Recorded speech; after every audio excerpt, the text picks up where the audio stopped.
Mary Souza, 26640 Beverly Road. So 11 months, 22 meetings, and we still don't have anyone in this chair. Why? There have been 9 names brought forward in the 11 months. 2 of them, 2 meetings, had 2 people, and none of those made it. 13 meetings produced no names whatsoever.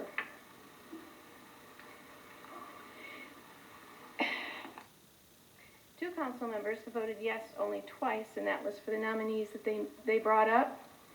Another one voted twice yes for the same nominees that these other 2 people brought up. All the other council members voted either yes, no, or abstained on multiple different candidates. So this is telling me that those who only voted for their candidates are not taking this seriously or responsibly. If you do not know who is named, ask questions of the council member who's brought the name up. Use this as a sessions meeting to figure out whether or not this person is someone you want. Ask the questions. Maybe it'll turn your no into a yes, but just to ignore it is wrong. You're doing a disservice to the person that's brought forward and to the residents. Because when we vote for you as city council members, most of us don't know you. We read your bios, we look you up online or on our phones, then we just go with our gut feeling and hope that you guys do your job well. We don't know, so you guys should do the same with the person's name that it comes up to you. Ask questions. So it is obvious you as a council can't get this done. So how do we, and you're not going to like me, Cindy, how do we get an election set up to address this issue? There's no other choice but for this city to do this. We cannot go another 12 months without that 7th council member. Any cost to the city of Taylor is on this council because you have failed to do your part of the job, and the residents of Taylor are going to pay the burden for your failures. Enough of this division, and get it together and get it done. That's what I have to say on that. Another question I have, okay, this is actually a question about the minutes. When a nominee is not brought forward, there is a motion on the agenda, okay? Chairman Geis, you read that. And I've looked through the minutes, and I don't see it in there. It won't be in the minutes, because there was no motion. And I understand that, but there should be something in there that states that, let me see what my thought was. Okay, what I feel, just me, it needs to be stated in the minutes it was read and no name was brought forward. If you read something from the agenda, I believe it should be acknowledged within the minutes of the meeting. Whether there's a motion or not, it should be brought up because it's on the agenda. It has a number. Ms. Souza, we're at 4 minutes. I think you made your point in your opinion. No. I certainly disagree, given Robert's Rules of Order and just the nature of the minutes. Okay, so what about the chair? What are you guys going to do? How do you set up an election to get someone in that chair? Chairman?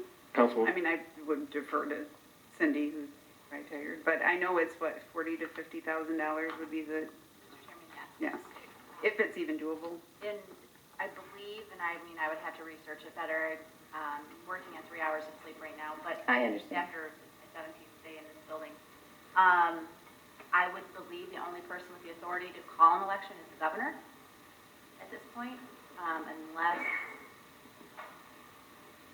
because our charter is specific on what needs to happen. So this would be the legal question. Okay. What, you know what I mean, what would be done next? I can do some poking around to have an answer for you at the next meeting. Okay.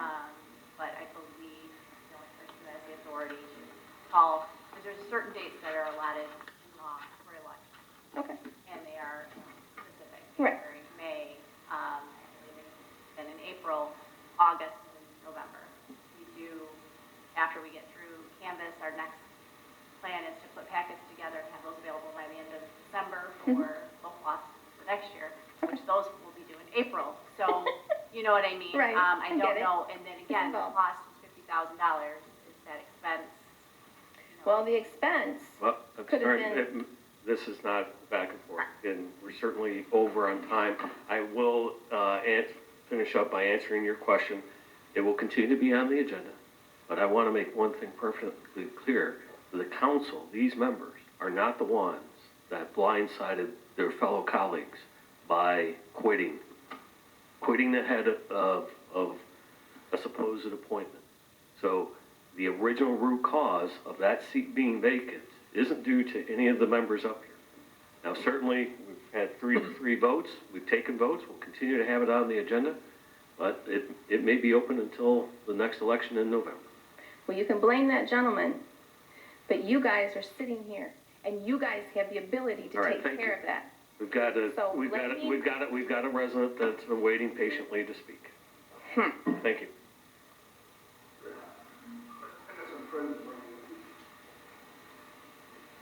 There's four-legged mice in the city, mouse, rats, two-legged rats in the city. I've been trying to clean up both of them. I got a great idea for the four-legged ones. Why are our elected officials so supportive of felons? I thought we made progress when the council decided not to do business with a vendor involved in a bid rigging scheme.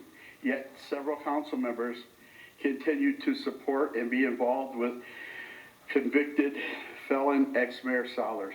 Criminal activities, additionally, one council member is living with a felon linked to J&M Towing. Let's drain the swamp, the Sollers swamp. Please, it's time.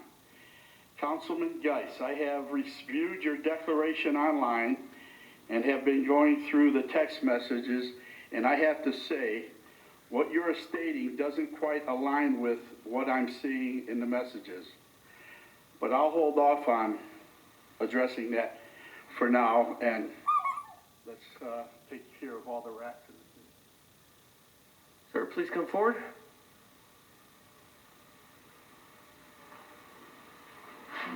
Philip Zabrowski, 6904 Huron.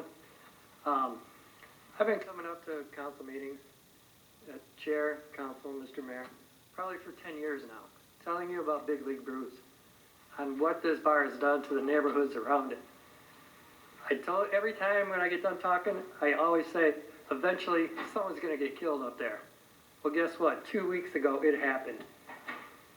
And the neighbors in the neighborhoods are up in arms. We don't feel safe in our own homes.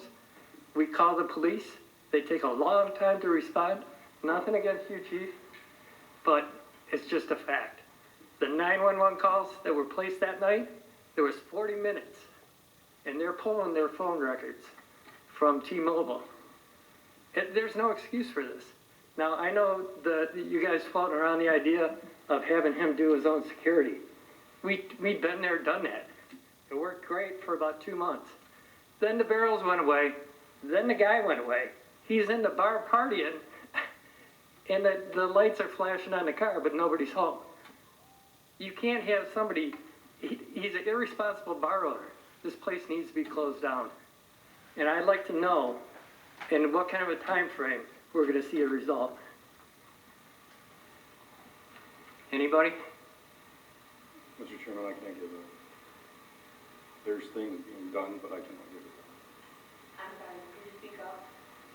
I said, Mr. Chairman, I cannot give a time frame. There's things being done, but I cannot give a time frame. Well,